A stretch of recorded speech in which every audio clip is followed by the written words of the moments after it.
Jadi ketua itu jangan kelamaan, nanti jadi ketuaan.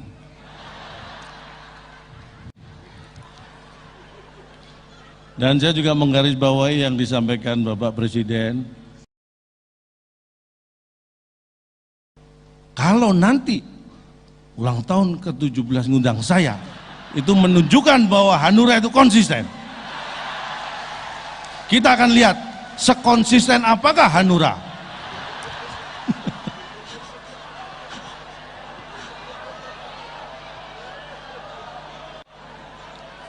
Assalamualaikum warahmatullahi wabarakatuh.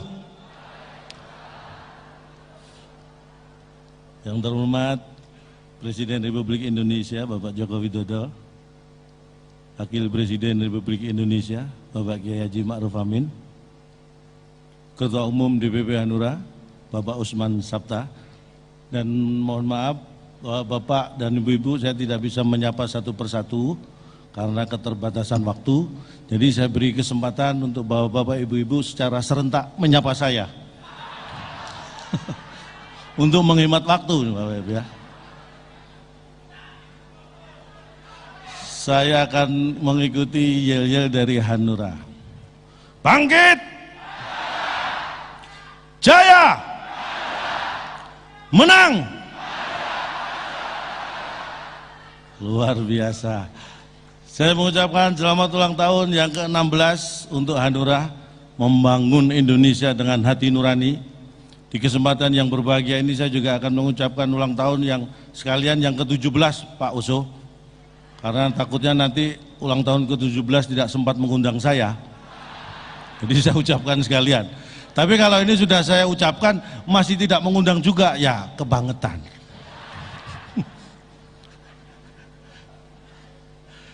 Bangga sekali saya bisa hadir di sini, dan tadi disampaikan oleh Pak Jokowi, ini baru terjadi ulang tahun partai dihadiri Presiden dan Wakil Presiden. Hanura.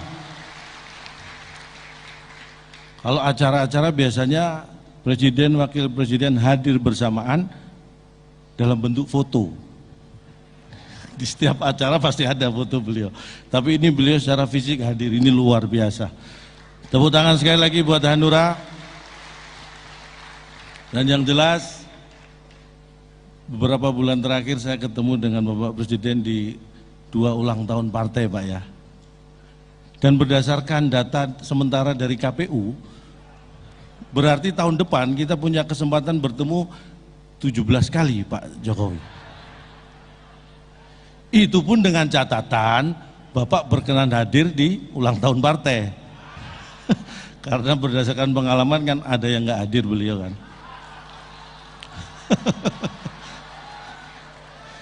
Itu juga dengan catatan saya diundang di ulang tahun partai-partai. Jadi tolong catatan itu diperhatikan. Saya bangga sekali bisa berdiri di hadapan bapak-bapak, ibu-ibu, ini orang-orang yang penting. Dan mohon maaf bapak-bapak ibu yang berdiri di hadapan bapak-bapak ibu-ibu ini, saya nggak masalah, saya nggak harus jadi orang penting. Yang penting saya orang. Saya udah dianggap orang aja, udah alhamdulillah saya ini. Ini kebanggaan buat saya, benar sekali. Karena biasanya ya berhadapan dengan beliau-beliau ini kan deg-degan gitu ya. Saya tuh lebih deg-degan kalau di acara, ini kalau bukan yang di depan honornya. Jadi kalau yang di depan honornya itu saya nggak deg-degan. Kalau acara bukan di depan honornya, nah itu saya deg-degan. Pulang saya tungguin sampai acara selesai.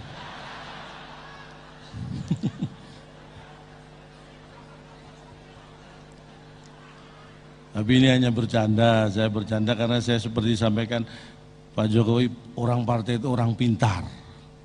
Jadi tahu betul mana yang benar, mana yang tidak benar.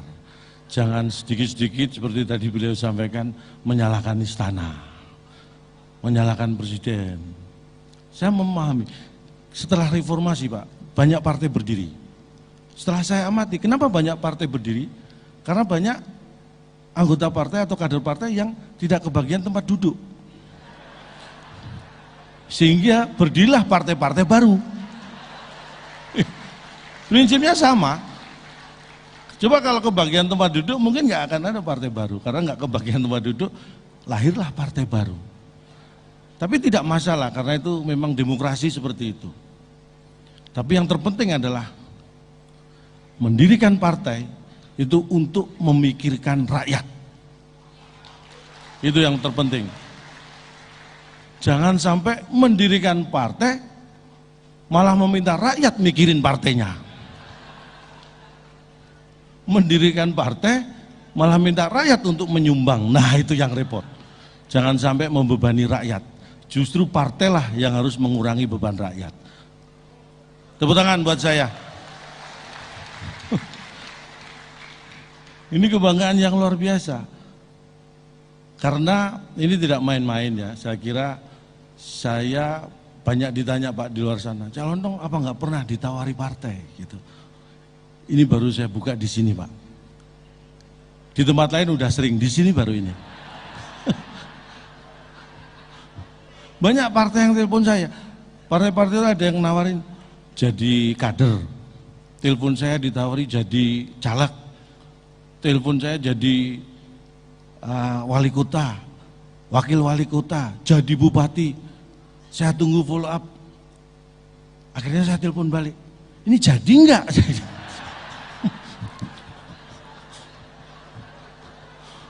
Banyak yang nawari saya jadi ini, jadi itu, kok nggak ada follow up, makanya saya telepon balik, jadi enggak? Gitu.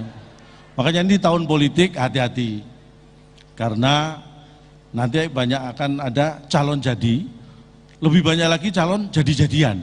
Nah itu yang harus kita waspadai, salah satunya itu saya. Dan acara yang luar biasa ini, saya juga tadi pagi Pak Jokowi saya hadir di Ritz-Carlton, acara Outlook Perekonomian Indonesia tahun 2023. Saya hadir di sana, saya langsung pulang karena ternyata saya tidak diundang. Saya yang diundang ternyata di sini Pak. Alhamdulillah saya ketemu Pak Jokowi di sini.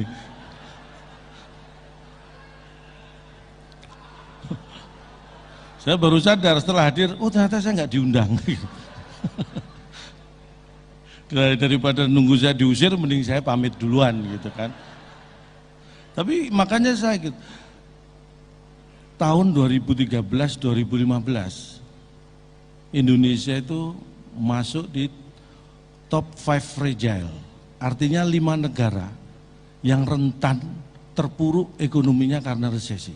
Itu tahun 2013-2015. Tapi sekarang kita menjadi kekuatan ekonomi yang luar biasa di dunia ini. Itu saya ikuti betul, karena saya sering mengajak diskusi ekonom-ekonom di Indonesia Pak. Prof. Renat, sering saya ajak diskusi. Beliau nggak pernah mau sih.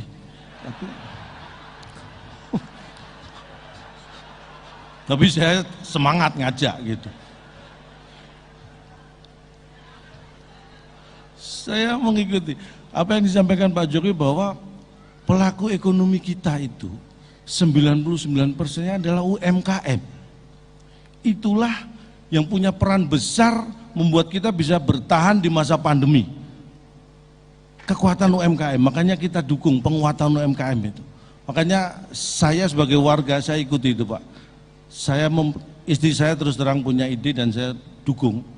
Istri saya kalau belanja sudah nggak lagi di minimarket, supermarket Pak, tapi di UMKM, warung-warung tetangga.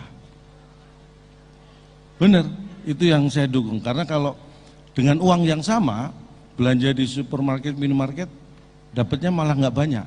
Lebih banyak belanja di warung dan UMKM tetangga. Karena apa? Karena di supermarket, minimarket sudah dipasang CCTV. Kalau di warung tetangga belum. Makanya dapatnya lebih banyak. Jadi bukan masalah harga. Tapi itu, makanya UMKM ini sebagai kekuatan ekonomi mikro, ini harus kita dukung, kita beri penguatan. Saya paham, makanya ekonomi mikro itu penting juga. Kalau makro, ya seperti kita tahu, saya paham makro ya, makro itu kalau tidak dikerjakan baik, kalau dikerjakan nggak mendapat dosa. Bukan begitu Pak Maruf Amin? Oh, itu makro ya. Tapi itulah yang membanggakan saya secara ekonomi. Makanya saya hadir di sini, saya ingin mengatakan bahwa Indonesia ini luar biasa. Bapak Ibu tahu Elon Musk? Elon Musk itu orang Amerika. Kalau orang Indonesia, Mas Elon.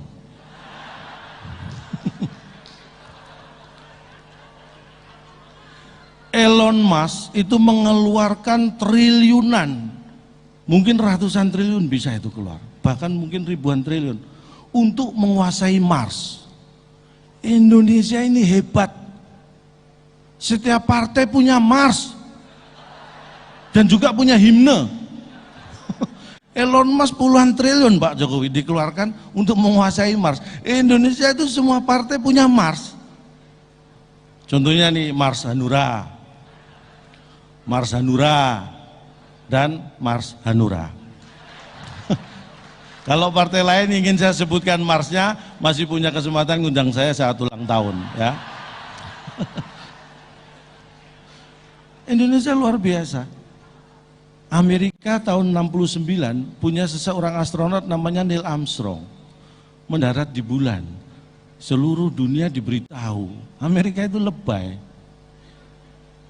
Satu orang mendarat di bulan, seluruh dunia dikabari. Ibu saya, mulai saya kecil, itu kalau sore sudah pakai kerudung rapi, saya tanya, Bu mau kemana? Mau nuju bulan. Ibu saya nuju bulan nggak pernah pengumuman kemana-mana. Hebatnya lagi, ibu saya itu nuju bulan berangkat habis asar, sebelum maghrib sudah pulang. Amerika baru satu orang nuju bulan sudah pamer, lebay. Sekarang mereka melakukan penelitian bagaimana manusia bisa bertahan hidup di bulan. Masih belum nemu caranya. Ibu saya mengajari pada saya, orang Indonesia juga pasti, bukan hanya bagaimana bertahan hidup di bulan, tapi bagaimana bisa bertahan hidup dari bulan ke bulan. Bulan Januari ke Februari berpuluh-puluh tahun. Itulah Indonesia, luar biasa Indonesia.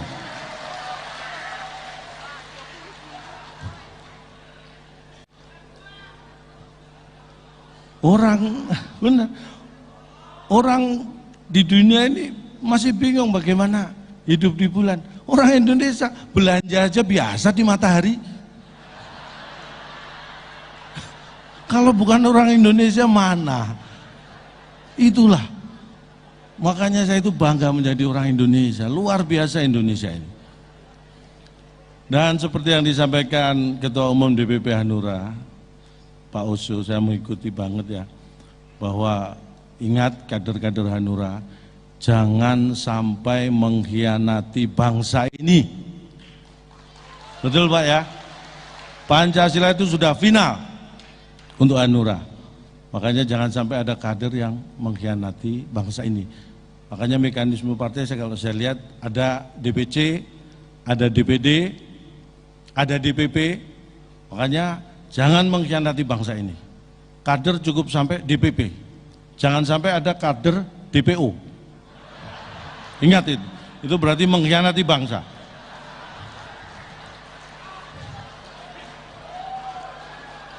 Harus jujur, harus benar. Jangan sampai DPO. Apalagi DP 0. Jangan sampai.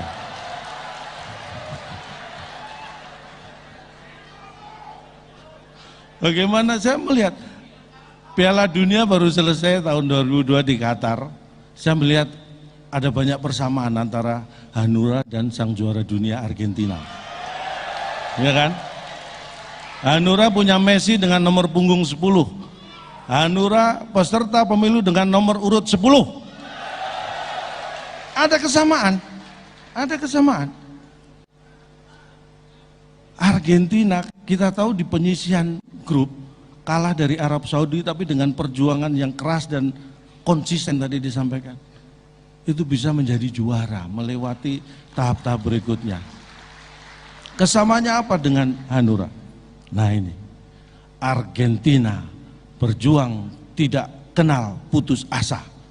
Hanura berjuang tidak kenal putus oso.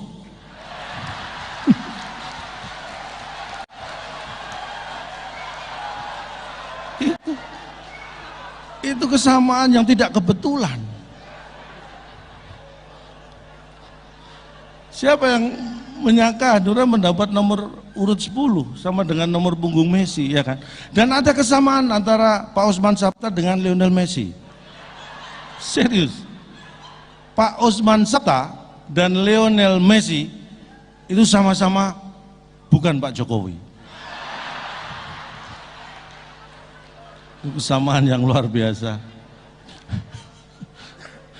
Waktu saya terbatas sekali, mohon maaf.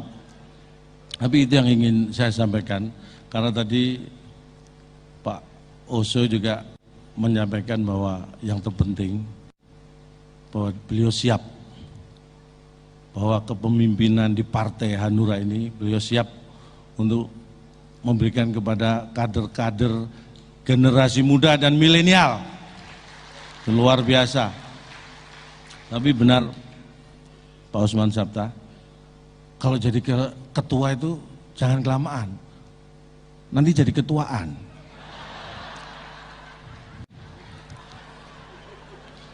Dan saya juga menggarisbawahi yang disampaikan Bapak Presiden, Hanura ini partai yang konsisten, tadi disampaikan beliau, tidak toleh kanan, toleh kiri, konsisten, karena konsistensi itu dibutuhkan.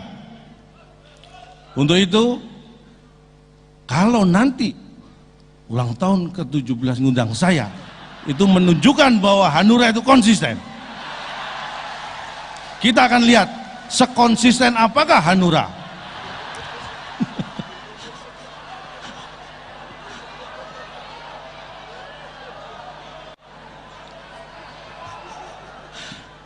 Mungkin hanya ini yang bisa saya sampaikan, tapi yang tidak bosan-bosan saya selalu mengingatkan, seperti yang disampaikan beliau, selalu mewanti-wanti, jangan sampai salah memilih dan mendeklarasikan capres. Jangan sampai salah.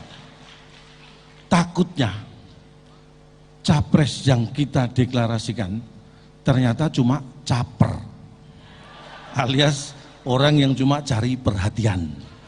Jadi hati-hati dengan itu, dan saya yakin Hanura akan tetap membangun Indonesia dengan hati nurani. Terima kasih. Wassalamualaikum warahmatullahi wabarakatuh.